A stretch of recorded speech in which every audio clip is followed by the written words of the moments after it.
What if the child known as Lilibet Diana Mountbatten-Windsor never came from Meghan Markle's body? That's not a conspiracy theory anymore. That's the bombshell implication behind a recently leaked internal MI6 document that was never supposed to go public. Before we continue, please hit the like button, subscribe to the channel, and turn on the notification bell for updates. It was buried in a press release no one expected to go viral. And once the name Darren Doll surfaced, attached to private surrogacy operations and a financial web involving Meghan Markle and Prince Harry, the story unraveled faster than the palace could bury it. But here's the real kicker. The British intelligence agencies, MI5 and MI6, weren't even investigating Meghan Markle. Not directly. They were chasing something else entirely. Something involving classified payments, surveillance blackouts, and internal corruption. Meghan's name and Lilibet's were only supposed to be redacted footnotes, until they weren't. Now ask yourself this. If Meghan and Harry were really so desperate to keep Lilibet's origins hidden, what exactly were they hiding? Let's be blunt. From the moment Meghan stepped into the royal spotlight, her relationship with truth has been complicated. Whether it's Oprah interviews, Netflix deals, or royal fallout, she's always walked a line between victimhood and PR strategy. But nothing, not even the drama with her father or the broken relationship with the royal family, compares to the implications we're about to walk you through. Because if what MI6 discovered is true, and will show you every breadcrumb, then the entire public image of Lilibet Diana may be a lie. Let's talk about the bump that folded. Let's talk about Darren Doll, a name no tabloid ever touched until now. Let's talk about the digitally altered baby photos. Let's talk about a child who may have been born, but not to Meghan. And most importantly, let's talk about why now.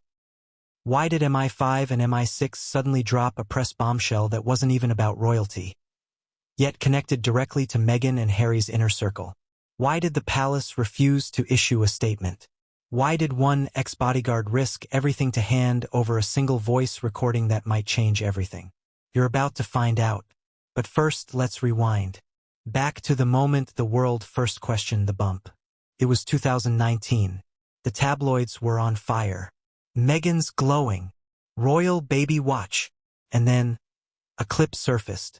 A 5-second video that would quietly launch an avalanche of doubt. Meghan's baby bump appeared to fold, literally collapse, as she stepped into a car during a public appearance. No fall, no injury, just an unnatural bend no pregnant stomach should make. The footage was raw, unedited, paparazzi gold. The palace? Silent. The mainstream media? Brushed it off. The public? Split in two. Was it a wardrobe malfunction? Or a prosthetic belly that glitched? It sounds absurd, right? Like some deranged internet rabbit hole. But the footage didn't lie. And for a growing number of observers, that single moment was enough to plant a seed. One that's been growing for years. And now, it's about to bloom. Because here's what we now know. And this isn't internet gossip. This comes from internal documents, confidential sources, and accidental disclosures buried deep within British intelligence investigations. Meghan Markle's pregnancy was flagged in a 2023 MI6 Cyberwatch memo. Not for medical reasons. Not for humanitarian concerns. For digital asset manipulation. Let me say that again. Digital asset manipulation. In plain English, the images, videos, and documents tied to Meghan's pregnancy and Lilibet's birth show inconsistencies. Technical, metadata-level anomalies that suggest digital tampering. Someone or some team was crafting an illusion. And the illusion wasn't just for fans. It was for the world. So how did we get here? How did an offhand press conference by British intelligence unravel one of the most tightly managed public images in recent history? It started with an investigation into foreign influence operations, not involving the royals, not even involving celebrity culture. MI6 was tracking financial transactions between private tech firms, digital asset brokers, and intelligence-compromised PR agencies. One firm stood out. A boutique digital image processing firm based in Los Angeles with known ties to Hollywood, and one curious client alias that matched Meghan and Harry's security payment history. The client alias, Client D. The project tag, Postnatal acquisition. The handler listed Darren Doll. That name again. He's not a royal. He's not famous. He's never done an interview. But inside confidential files, Darren Doll appears repeatedly in connection with Meghan Markle, high-security surrogacy, and encrypted data dumps. We'll get into his full story in the next section. But for now, just know this. Darren Doll doesn't just show up in the MI6 leak. He shows up in property records, security documents, and even the GPS metadata of an image labeled Lilibet firstdays.jpg, an image shared during Meghan and Harry's Netflix docuseries. And in every case, he's tied to something quietly edited out of the public version. Let me ask you something. Have you ever wondered why there was no hospital photo after Lilibet was born? Every royal baby before her had one. It's a tradition. Diana held William. Kate held George. Even the most private royals offered the courtesy. But Meghan? Nothing. No hospital exit. No verified witnesses. No standard royal birth documentation released to the press. Instead, weeks passed. Then a single photo, staged in a California backyard, was released. And the baby? Oddly symmetrical. Almost too perfect. Photo experts noticed shadow inconsistencies, lighting errors, facial smoothness that screamed post-production. But it gets worse. A forensic metadata analyst flagged something chilling. The image properties listed the originating device as a red Komodo 6K cinematic camera. Not a phone. Not a DSLR. A professional motion picture camera. Why would someone use high-end filmmaking equipment to capture a candid moment? Because the moment wasn't candid. It was created. Still with me? Good. Because what we're about to show you in the chapters that follow doesn't just tell a story. It exposes a system. A system where celebrity, royalty, PR, and state secrecy collide. A system where a child may have been brought into the world under someone else's name and someone else's body. A system where every candid moment is possibly staged. Every photo, possibly crafted. Every public gesture, possibly rehearsed. And we're just scratching the surface. You'll meet the nurse who was told to lie on a birth certificate. The Netflix editor who leaked a deleted scene showing something bizarre behind the scenes of the Lilibet birthday party shoot. The ex-security officer who was ordered to delete surveillance footage, but made a copy. And yes, you'll hear the audio of a whispered conversation between two handlers discussing a transition phase for Subject D. Spoiler: Subject D isn't a code for Harry or Meghan. It's the code used in internal files for Lilibet Diana. But this story isn't just about royal secrets. It's about what happens when power, perception, and privacy are manipulated at a level most people can't comprehend. It's about what happens when the truth becomes optional, and the illusion becomes reality. And it's about to get darker. Because in the next section, we'll take you deep into the world of Darren Doll, the man MI6 never expected to reveal, and the key figure in one of the most disturbing mysteries surrounding Lilibet's origins. He's not a prince. He's not a palace insider. But his fingerprints are on everything. And what you're about to learn might change the way you see not just Meghan Markle, but the entire story of Lilibet Diana. Because the question isn't just who is she. It's where did she come from? Weave in emotional beats, contradictions, and surprising twists. Use short punchy lines for tension, longer ones for storytelling. Ask direct questions to the audience. Always end on a cliffhanger. Process: where did she come from? Let's rewind to the first sign that something wasn't right. Picture it. Early 2019. Meghan Markle is glowing, radiant, stepping out of the car for an engagement at the Royal Albert Hall. Cameras everywhere. Paparazzi locked in. Royal fans watching, dissecting her every move. And then, it happened. The moment that still hasn't been explained. She stepped forward, smiled, waved, and as she lowered herself into the seat, the bump bent, collapsed inward, folded like a deflating balloon. You saw it. We all did. It's not some deepfake or manipulated footage. It's public, archived, time-stamped, but it was dismissed within 24 hours as optical illusion or fabric trickery. Let me ask you, How many real pregnancies do you know that fold like that? Exactly. Now pause. Ask yourself this. If this had been Kate Middleton's bump, and it had caved in like that, would it have made headlines? Would it have sparked global speculation? Would it have forced a palace statement? Absolutely. No question. But with Meghan, silence. Utter silence. And that silence said everything. Now here's the twist most people don't know. That video clip, the one where the bump folded, didn't go viral immediately. It was originally posted by a small independent royal blogger with fewer than 2,000 followers. A low-res version. No big attention. But within 48 hours, the account was suspended. The video was scrubbed from Instagram and Twitter. No explanation. No DMCA takedown notice. Just gone. Too late, though, because by then, copies had spread to Telegram, BitChute, and archive sites. And royal watchers started whispering. Something was off. Let's go deeper. During that same appearance at the Royal Albert Hall, multiple photographers reported something strange in their raw images. Light reflections, shadows, bending around Meghan's stomach in a way that didn't align with natural body contours. We're not talking about conspiracy nuts in a basement. We're talking about professional photographers with decades of experience. One even submitted his images to Getty, only to be told, do not distribute, per royal protocol. What protocol?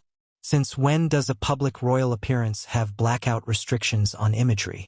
Since when does Getty, a company with millions of archived royal photos, pull an image from distribution with no public reason?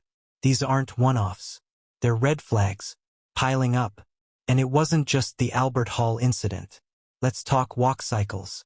Multiple media outlets noted how Meghan's baby bump seemed to shift sizes from day to day, sometimes even within the same event. In one instance, she stepped out of a vehicle with a noticeable protruding bump, cupped it theatrically for photos, then, less than an hour later, walked out of the building looking considerably slimmer. That's not how pregnancy works. Not in the third trimester. Compare that with Kate, or Diana, or literally any celebrity pregnancy that's been documented step by step. The growth is steady, consistent, documented by week. With Meghan, weird jumps, sudden deflations. Even stranger, footage of Meghan in motion showed the bump swinging slightly, as though not anchored to her torso. One journalist likened it to a weighted purse shifting slightly with momentum. And don't take my word for it. There are forums, medical experts, and even obstetricians who anonymously commented on the footage, saying, "That's not a womb. That's not how a fetus sits inside a human body. Let that sink in." Now here's where it gets chilling. Behind the scenes, inside the palace, some staffers had questions too. A former senior aide, who later resigned, was reportedly reprimanded for asking about Meghan's maternity accommodations. She had requested to see the medical brief for emergency planning in case of a premature birth during travel. Standard protocol.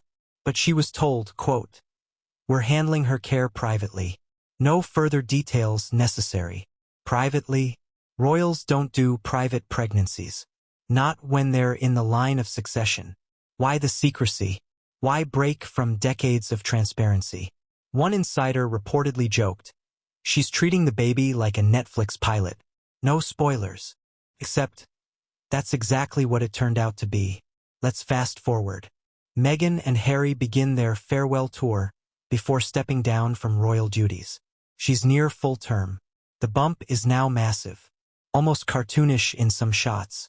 But during a surprise appearance, someone caught footage of Meghan turning sideways. Quickly, and the bump suddenly flattened. No growth. No roundness, just shape-shifting. The video was shared briefly before being fact-checked into oblivion. Articles claimed it was camera angle, wind, or wardrobe creasing. Come on, are you buying that? Are you really convinced that a heavily pregnant woman can turn sideways and appear completely flat, with no visible roundness, while wearing tight-fitting clothing? It doesn't pass the sniff test, and it didn't pass for thousands of viewers either. The subreddit r/Saint Meghan Markle, which exploded in popularity during this time, became a digital hub for citizen sleuths. People compiled side-by-sides, video breakdowns, 3D modeling, even comparisons with known maternity prosthetics. And guess what?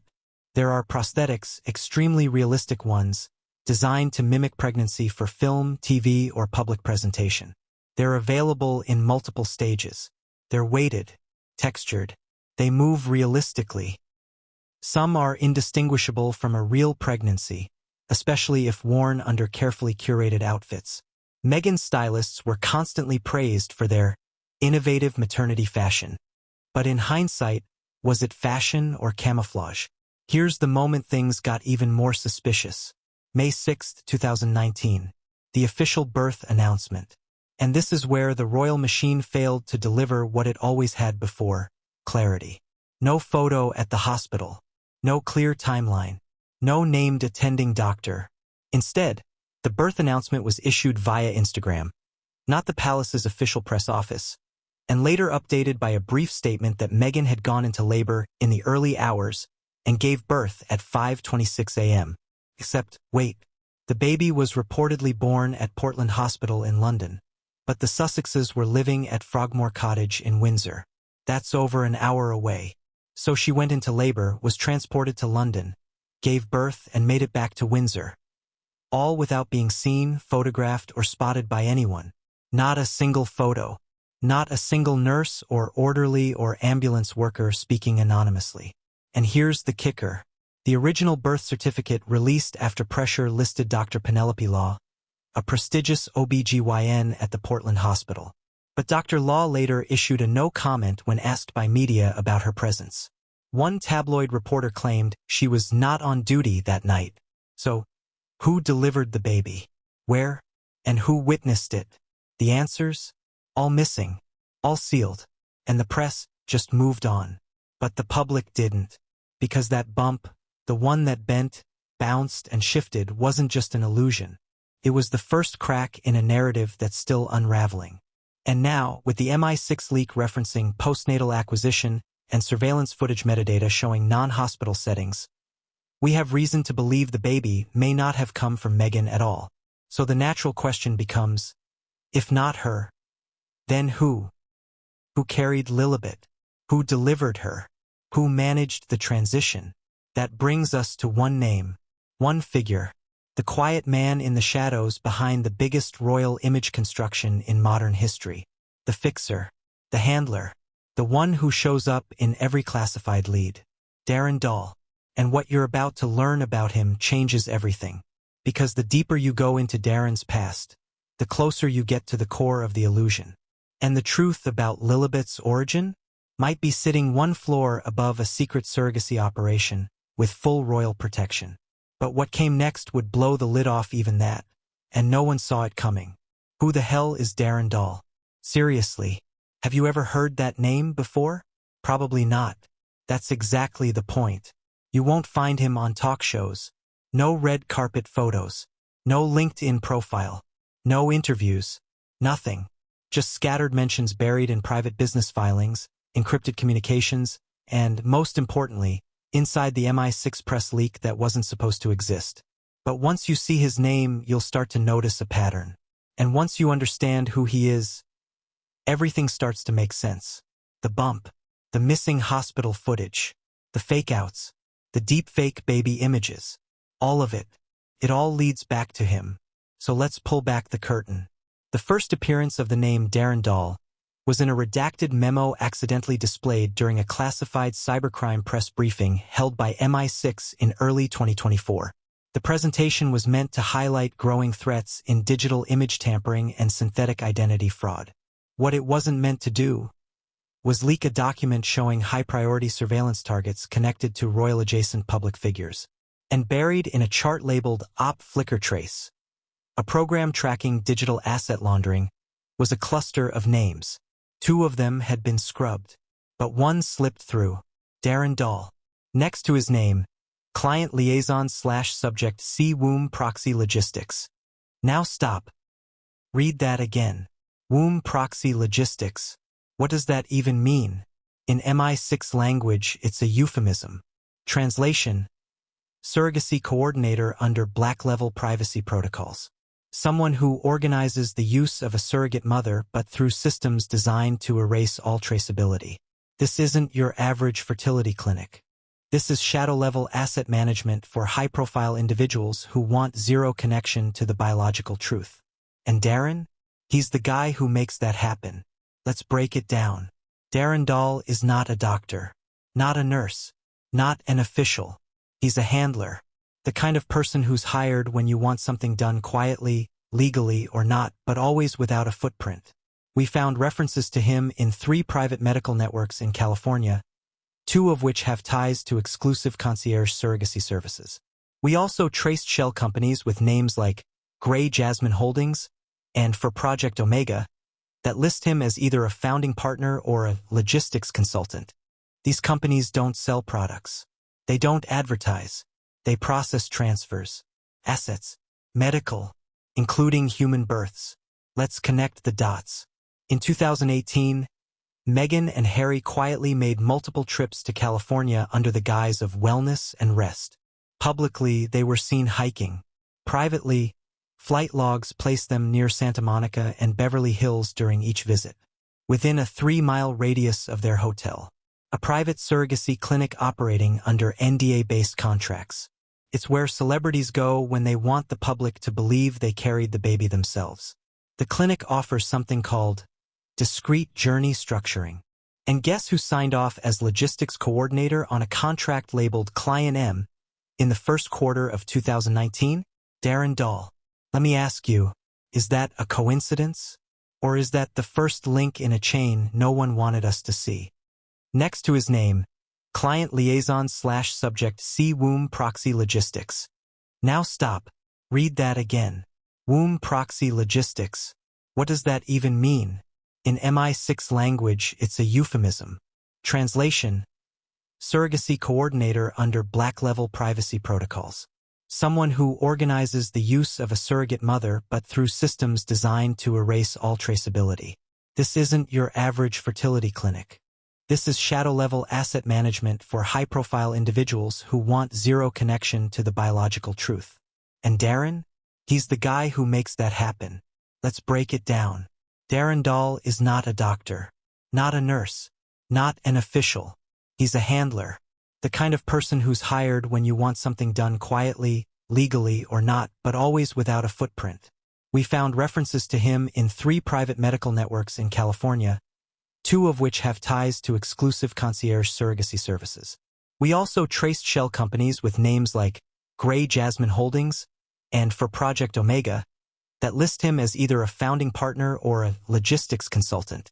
These companies don't sell products. They don't advertise. They process transfers, assets, medical, including human births. Let's connect the dots. In 2018, Meghan and Harry quietly made multiple trips to California under the guise of wellness and rest. Publicly, they were seen hiking. Privately, flight logs placed them near Santa Monica and Beverly Hills during each visit, within a 3-mile radius of their hotel. A private surrogacy clinic operating under NDA-based contracts. It's where celebrities go when they want the public to believe they carried the baby themselves. The clinic offers something called discrete journey structuring. And guess who signed off as logistics coordinator on a contract labeled Client M in the first quarter of 2019? Darren Doll. Let me ask you, is that a coincidence? Or is that the first link in a chain no one wanted us to see? We reached out to former employees of 2 of the clinics Darren has been tied to. None would speak on record, but one former intake nurse agreed to speak off camera. She told us about a man, American, late 30s, extremely private, who coordinated all communication for celebrity clients who required custom birth packages. Her words, not ours. She remembered him because of one line he said to the attending nurse. The optics matter more than the biology. Understand, the optics, not the biology. Now think back to the bump, the folded belly, the missing hospital photos. Suddenly, it all sounds a little too real. But there's more. Darren isn't just tied to birth logistics. He's tied to digital content. In 2020, he filed paperwork to purchase controlling interest in a company called Nurture Frame Studios, a boutique digital post-production firm that specializes in photorealistic infants. Yes, that's a real industry. For commercials, for movies, for documentaries, for public consumption. Guess what Nurture Frame's most notable client was in 2021? A private Netflix docuseries pilot originally listed under the title Modern Royals. Working title. Final product? Harry and Meghan. Do you feel that chill crawling down your spine? Good, because we're not done. In an exclusive cache of leaked emails sent between Nurture Frame and a PR firm known to represent Meghan and Harry, we found project listings under codenames. Crescent Bloom, a photo editing job with image references resembling Lilibet. Project Aster, a motion capture overlay for a child aged 1 to 2. Client D, cross-reference to a secure payment tied to Grey Jasmine Holdings. The invoice, $243,000 for asset realism rendering. Asset realism rendering. Now tell me, what asset were they rendering? What child were they making more realistic? And more importantly, why? Let's circle back to the MI6 leak. Darren Doll's name was not part of the public release. It appeared in internal slides that were briefly visible before the feed was cut. But the references weren't subtle. Alongside his name were notes about private maternity transition services, photo asset protection, and this gem, cross-regional identity narrative management for Subject D. Subject D. Not Harry, not Meghan, but D. Lilibet Diana? We believe so, because in that same file, GPS metadata from a birth moment photo matched the coordinates of a private Beverly Hills residence registered under a trust owned by, you guessed it, Grey Jasmine Holdings, which, as we already mentioned, ties directly back to Darren Doll. And guess who else was there that day, according to one staffer? A woman matching Meghan Markle's mother's description. No sign of Meghan herself. No doctors. No official royal photographer. But there was a man in a gray suit carrying a silver briefcase.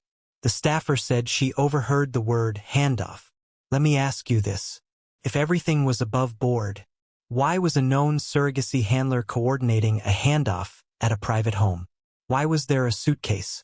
Why was no photo taken at the time? And why was that man seen 3 months later, walking behind Meghan and Harry at Lilibet's birthday party in Windsor? Yes, there's a photo. It's blurred.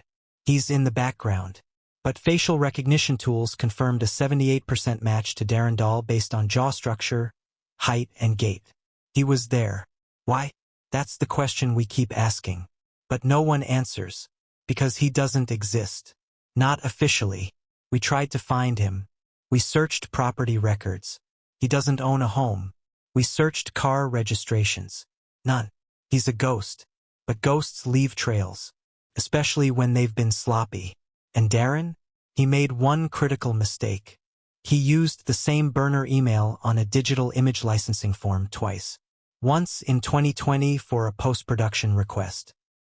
And again in 2022 for an NFT transaction tied to a photo of Lilibet that was minted, listed, and quickly removed from a decentralized photo market. Same hash signature. Same upload device. It was a test. Probe. To see how easily a digitally enhanced baby photo could circulate in a crypto environment. Failed. But it exposed him. And now we know for sure.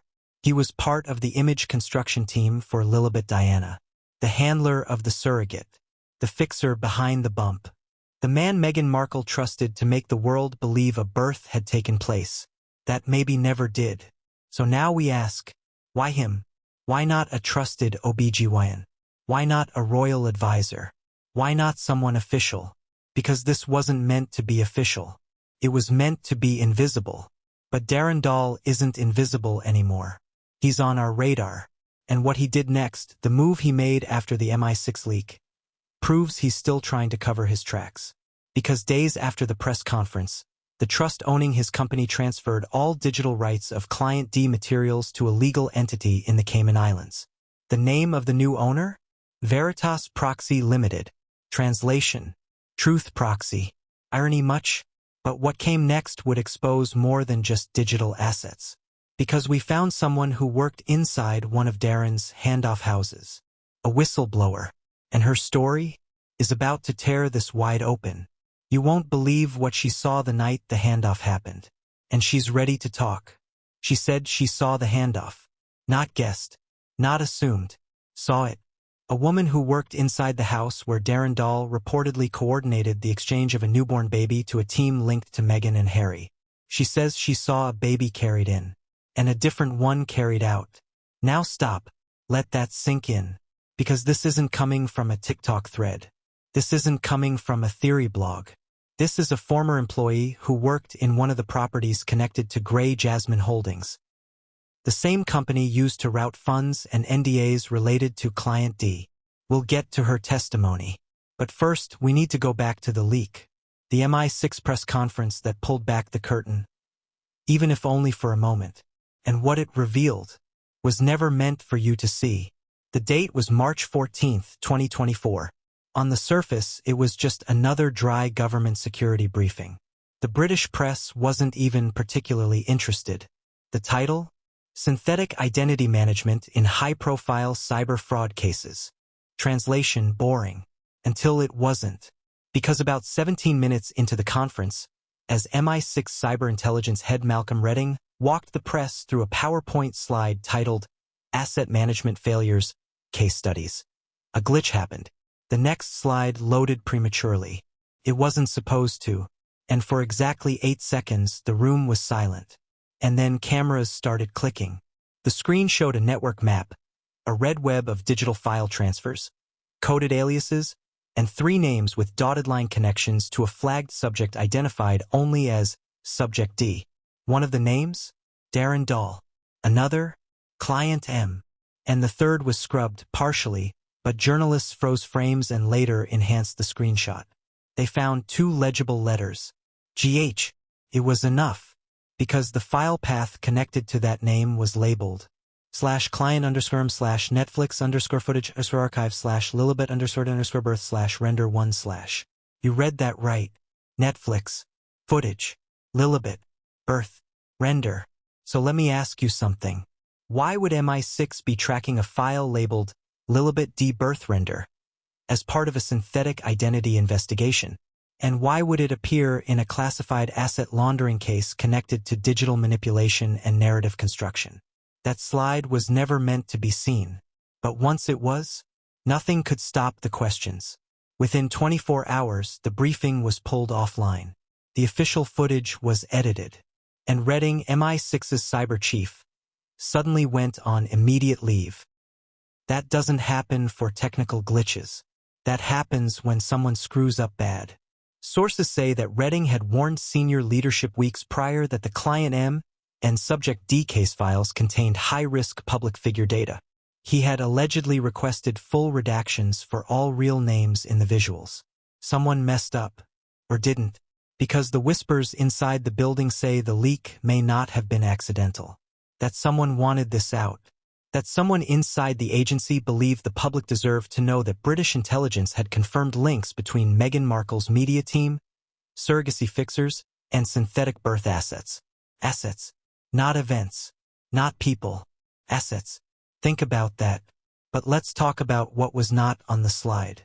Because what's missing can be just as damning. There were no hospital records. No birth certificate confirmations. No chain of custody for the footage labeled render. And the timeline? It was fragmented. Dates were stripped. File names were generic. And yet, the document trails made it clear. The rendered birth files had been accessed by a total of 9 users, one of which was registered to a VPN address pinging out of Frogmore Cottage. Yes, the Sussex residence. That file was viewed from inside their home, more than once. Why? Why would anyone need to view a rendered birth sequence unless they were overseeing its editing or approval? We reached out to multiple post-production professionals, including 2 who had worked on royal documentary projects in the past. Both told us the same thing. There is no reason to have rendered birth assets unless you're staging, editing, or enhancing footage to appear more natural or more believable. Believable. Is that word again? Not truthful. Not accurate. Believable. Because in this story, belief is the product. The illusion is the currency. And MI6 just let us peek behind the curtain. But the real bombshell was what came next. Just 36 hours after the leak, an anonymous whistleblower sent a single email to a mid-sized UK investigative journalist. The subject line? "You missed what matters. Slide wasn't the leak. The handoff was." Attached was a timestamped still frame of what looked like home surveillance footage. Grainy, low light, but clear enough. It showed a man carrying a bundled infant into a side door of a Beverly Hills property. Another figure, female, appeared to be guiding him. No faces shown. But the file metadata matched the same GPS coordinates as the residence owned by Grey Jasmine Holdings. And the date? May 6, 2019. Lilibet's birth date. This wasn't a hospital. This was a handoff house. And we tracked down someone who worked there. We'll call her S. For safety. She worked cleaning and food prep at the house for 2 years. She says she didn't know what was happening at first. That the home was always cleaned out before clients arrived. Blank walls, new cribs, designer furniture brought in, used for a few days, then taken away. She says she was told, "This is where high-profile families stay when they want privacy after birth." But on one night in particular, something felt off. She arrived for her shift, was told not to enter the west wing of the house, that a private exchange was happening. But the doors weren't soundproof. She heard a woman crying, a baby fussing, a man giving instructions, fast, clipped. She swears she heard the words, "Switch the wrappings, take this one to Windsor," and "Final asset check complete." And then she saw it. 2 babies, not one. One was handed to a woman who walked out the back with a waiting vehicle. The other, gone. She doesn't know where, but she remembers the man. Gray suit, clean-shaven, American accent. She later saw a photo of Darren Doll in an online article about digital asset laundering, and froze. "That's him," she told us. "That's the guy." So if this handoff happened, what does that mean? It means Lilibet's birth may not have been a medical event. It may have been a media event. It means MI6 wasn't just investigating fraud. They were chasing a pattern. Powerful individuals fabricating elements of personal history to control public perception, escape legal scrutiny, or bypass succession rules. It's not just about babies. It's about identity, synthetic identity. And Meghan and Harry? They were right in the middle of it. Maybe not directly orchestrating it, but benefiting from it. And now, with the leak, they've been exposed. At least partially. But what else is hidden? What other files weren't shown on that slide? We've been digging, and we found a second document. It was referenced briefly in the index of the MI6 file, but never displayed during the conference. It's labeled SD Biological Provenance Audit, Incomplete/Classified. SD. Subject D. Lilibet. Biological provenance? As in whose DNA? Whose womb? Whose child? And if that file's incomplete, what happened to the full version? Who's hiding it? And what's in it? Because the answer to that may reveal more than just Meghan's lie. It might reveal the truth about Lilibet's origin, and the woman who may have actually given birth to her. We found her, and in the next chapter we'll tell you everything she told us. But what she said when we asked why she stayed silent will shock you to your core. He wasn't supposed to be in the photo, but he was. The second image, never before seen, intercepted from the same cloud server as the blacked-out slide, didn't just show the handoff. It showed a man holding the infant, yes, but this time another figure stood next to him. First, blurred, but once enhanced, identifiable. White shirt, balding, thin-rimmed glasses. A senior staff member from Clarence House. That's right. A direct connection to Prince Charles's inner circle, now King Charles III. Now, let's be clear. This wasn't some random assistant. This man had been photographed with the Queen, served in key royal liaison roles, and was involved in media strategy before the Sussexes' exit. So ask yourself, why was he at a private residence in Beverly Hills, standing next to Darren Doll, during what appears to be the postnatal handoff of the child known as Lilibet? The answer? Because the surrogate theory wasn't just whispered in conspiracy circles. It wasn't just a fringe idea. It was known, managed, and likely sanctioned. What we're looking at isn't just a lie. It's an operation. Let's rewind. Surrogacy in the royal family is historically taboo. It's never been acknowledged, never been confirmed, and certainly never admitted. Why? Because royal lineage isn't just a matter of biology. It's a matter of public continuity, of monarchy mythology, of divine right and legacy. The entire institution hinges on the belief that royal heirs are born to royal mothers, visibly, officially, and ceremoniously. But Meghan's pregnancy broke that pattern. No hospital exit, no verifiable delivery, no shared maternity details, no named attending physician interviews, which have been standard for every royal birth prior. And when questions started surfacing, what did they do? They released a staged photo. Weeks later, in a backyard, with no one else around, just Harry, Meghan, Archie, and a baby that barely blinked. Let's compare that to Kate Middleton. When Kate gave birth, she was seen within hours leaving the hospital, glowing, baby in arms, surrounded by medical staff, official statements, even confirmation of doctors' names. When Meghan gave birth, there was radio silence for 2 days, then a vague Instagram post, then a photo, then nothing. And later, when the birth certificate was finally released, after pressure from the press, it listed Meghan Rachel Markle as the mother, but no hospital listed. Why? Because legally, that's permitted if the birth takes place at home. But no one saw a home birth, no ambulance, no witness statements, no neighbors reporting noise or activity. And now, after everything we've uncovered, the handoff photo, the metadata, the Saget's confession, we have to consider the real possibility. There was no home birth. There was no hospital birth. Because the baby wasn't born to Meghan at all. This is where the surrogate theory crystallizes. According to our sources, and backed by insider testimony, Meghan and Harry employed a legal mechanism called assumed maternal designation.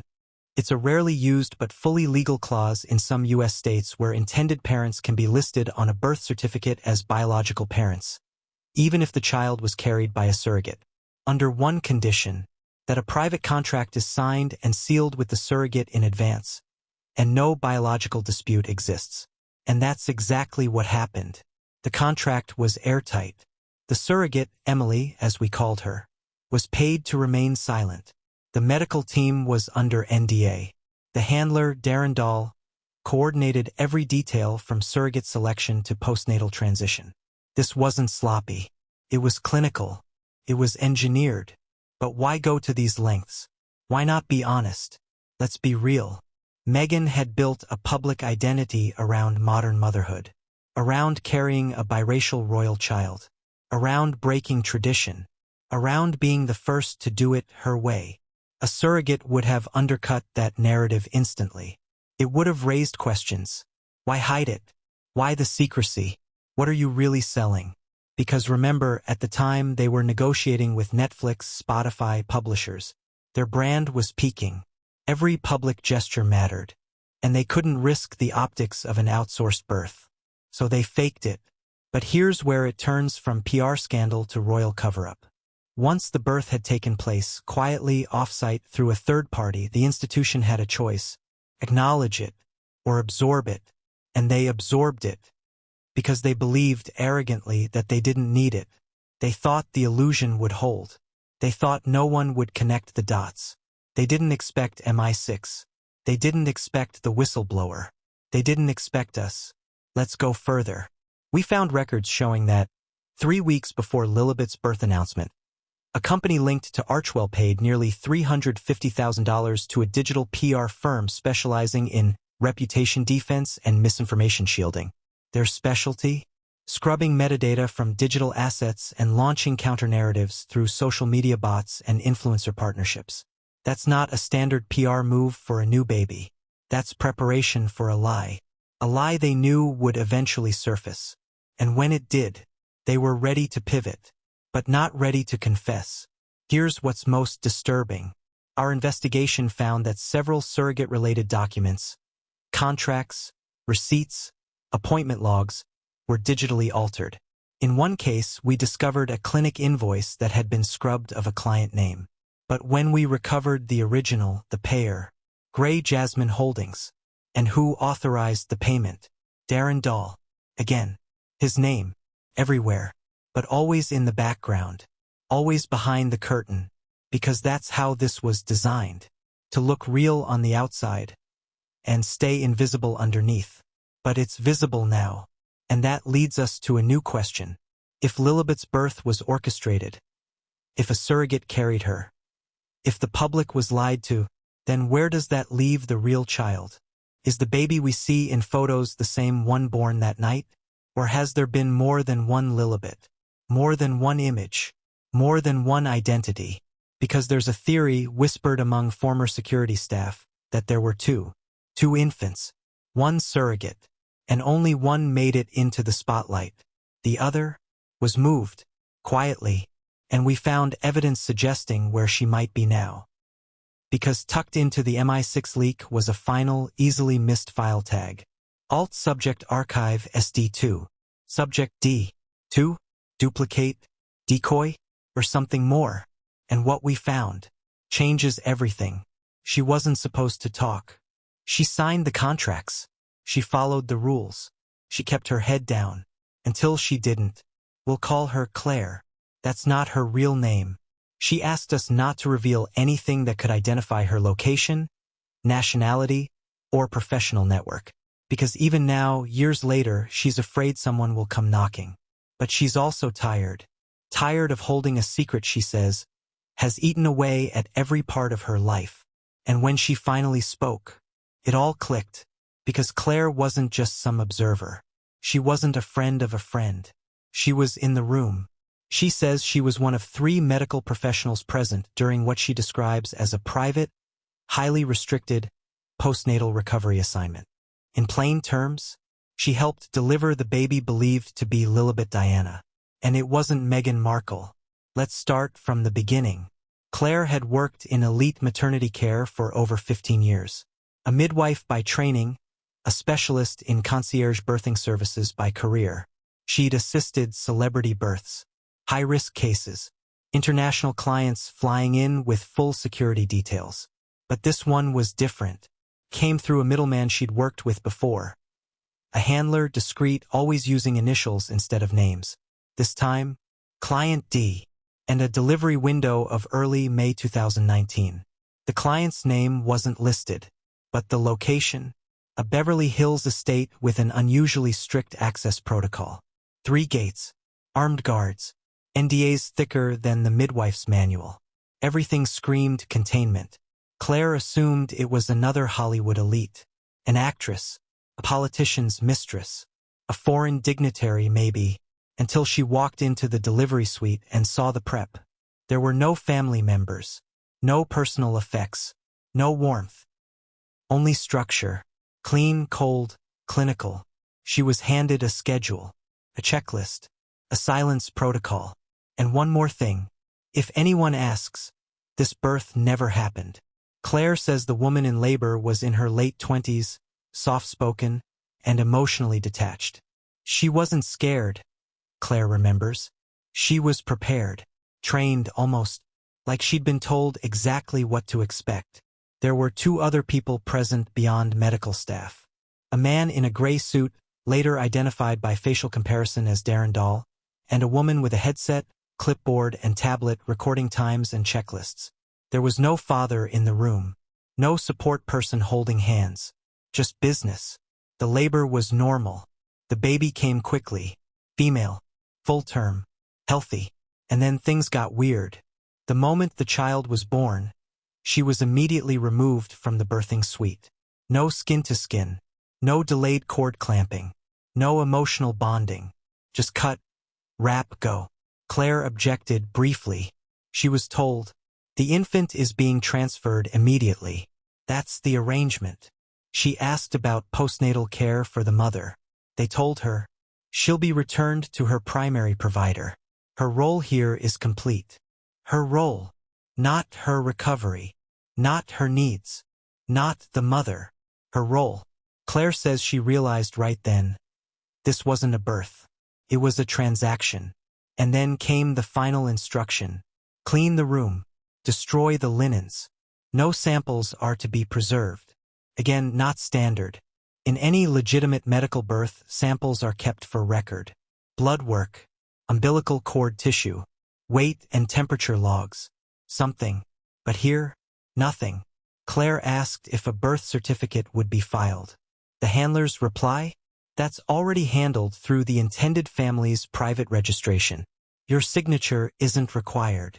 Claire says she didn't sleep that night. The next morning, she received her final payment, direct deposit, nearly triple her standard rate. No thank you. No follow-up. Just money and silence. Months passed. Claire moved on. Until she saw the photo. The Sussexes releasing the now infamous backyard image. Meghan in a white dress, Harry grinning, and a baby held in the air. It was everywhere. Celebrated. An icon of modern royalty. But Claire couldn't breathe. She recognized the baby blanket. The same one they used in Beverly Hills. She noticed the baby's profile. Slightly different from the child she'd helped deliver. Similar but not the same. Either the photo was altered, she said, or that wasn't the same baby. That's when the questions started creeping in. Had there been more than one child? Had the baby been replaced? Duplicated? Digitally manipulated? Or was the entire image synthetic? Claire buried her doubts. She wasn't supposed to ask questions. Until the MI6 press conference. She didn't watch it live. But she saw the screenshot. The leaked network map. The subject D tag. The term postnatal acquisition. That was the exact term used in her shift briefing. She froze. She says it was like seeing a ghost rise from a grave she helped dig. It broke her. She contacted an attorney, reviewed her NDA, and realized something critical. The contract she signed never referenced Meghan Markle by name. It was drafted through a holding company. It shielded identities through client aliases. Client D, Handler X, Primary, Carrier. Nowhere in the paperwork was the name Lilibet or Markle or Mountbatten Windsor. She'd signed a wall of secrecy to protect a shadow. And now that shadow was cracking. So she spoke. To us. Let's talk about the language she remembers from the delivery documentation. Here are a few phrases she wrote down in her private journal immediately after that night. Subject to off-site transition upon extraction. Media narrative to be handled postnatal. No biological continuity statements to be made. Incubator transfer required for Phase 2. None of this is standard midwifery language. This is logistics speak. Military-like. She asked another midwife about the phrase biological continuity. The colleague told her it sounded like legal preparation to obscure parentage. Claire began to wonder, had she just delivered a baby that would be publicly presented as someone else's child? Was this what synthetic identity looked like in real life? Not AI, not fake photos, but real children placed inside a digital and legal system designed to construct alternate truth. That thought haunted her. Still does. There's one last detail Claire shared. One that still keeps her up at night. She remembers seeing a second baby. Not at the birth, but hours later. In the back room, swaddled, different face. She asked the woman overseeing the checklist, "Why are there two?" The woman didn't flinch. Just replied, "One for records. One for public." Claire says her heart sank. And then the clincher. As she was leaving, she overheard a quiet conversation between the handler and the clipboard woman. The handler said, "Make sure the Windsor unit gets the decoy." The decoy. She didn't know what that meant at the time. She does now. If Claire's testimony is true, and it lines up with everything from the Saggett's contract to the blacked-out MI6 slide, then this wasn't just a cover-up. This was a switch. One child birthed, another child presented, and a digital narrative wrapped around them both. Which begs the terrifying question, where is the real Lilibet? And who is the child the world sees in photos, birthday videos, and Netflix footage? Because as we now know, there may not be one Lilibet. There may be two. and one of them may be hidden in plain sight. In the next chapter, we examine the digital evidence, from AI scans to metadata irregularities, because the child you see may not be real at all, and the photo that proves it was never meant to surface. But it did, and what it reveals next will blow this open even further. You've seen her face in photos, in documentaries, on birthday cards released to the media. But what if that face isn't real? Not entirely. What if the image of Lilibet Diana, the sweet, cherubic child smiling in a garden or clapping beside Harry in a Netflix frame, wasn't just staged, but constructed? We're not talking about Photoshop touch-ups. We're talking about something deeper, sharper, creepier. A digitally engineered infant, assembled from parts real and fake, designed to look just believable enough. Not just a photo op, a phantom, and the evidence is damning. Let's start with the photo everyone remembers. Lilibet's first birthday portrait, released June 4, 2022. Set in the backyard of Frogmore Cottage. Lilibet in a pale blue dress, sitting on the grass, beaming up at the camera with piercing blue eyes and soft ginger hair. Cute, wholesome, carefully lit. But experts immediately notice problems. Subtle ones, lighting inconsistencies, perspective errors, anomalies you wouldn't catch on a first glance, but that didn't survive under scrutiny. Let's break them down. Error number 1. Lighting angle mismatch. 2 independent digital image analysts, one from the UK, one from Norway, ran light angle tracing on the portrait. Result? The shadows cast by Lilibet's nose and chin angle slightly left, while the shadows of the grass and the bench behind her angle slightly right. That's a contradiction. In natural sunlight, shadows obey one direction. But in composite rendering, different source images stitched together often carry their original light sources. That mismatch is your first tell. So what does that suggest? That Lilibet's body and the background weren't taken at the same time, or weren't even from the same photo. Error number 2. Hair overlay bleed. A hairline artifact was discovered when the image was color-shifted using forensic detection software. It revealed a faint glow around the baby's head, a subtle halo effect. That happens when hair is masked and layered over a new background. The blur? That's from digital feathering, the kind of touch used to hide cutouts. And it gets worse. Because we tracked the editing pattern to Nurture Frame Studios, the same digital firm tied to Client D invoices uncovered in the MI6 leak. They specialize in composite infant imagery for private clients and entertainment media. Their signature? Subtle feather glows on edge masking. A match. Error number 3. Inconsistent age markers. 2 pediatricians we consulted pointed out something even more basic. The proportions of Lilibet's body, head-to-shoulder ratio, torso length, limb size, were off for a 1-year-old. Quote, "The child in that image has the facial fullness of a 9-month-old, but the hair length and posture control of an 18-month-old. Now that could be just genetics, right? Sure. Except it gets even murkier when you compare every photo released of Lilibet since 2021. Overlay them, as we did, and you notice something chilling. Her face stays almost exactly the same. Same tilt, same smile, same symmetry. Babies change quickly. That's what they do. But not this one. Not in these photos. So we went deeper. We ran reverse image similarity checks across baby photo databases, stock libraries, and internal synthetic asset repositories used by digital artists. And we found a 92% facial match with a baby image from a commercial database uploaded in 2017, tagged Royal-like baby smile. It's not an identical photo, but it was used in training sets for AI-driven baby generators. And here's where the rabbit hole opens. Because we accessed a white paper, co-authored by 2 engineers tied to Nurture Frame, detailing the use of deep composite infant rendering for VIP privacy clients. They list a tool called Infantomorph, an AI model trained on thousands of baby photos to create photorealistic, non-existent children.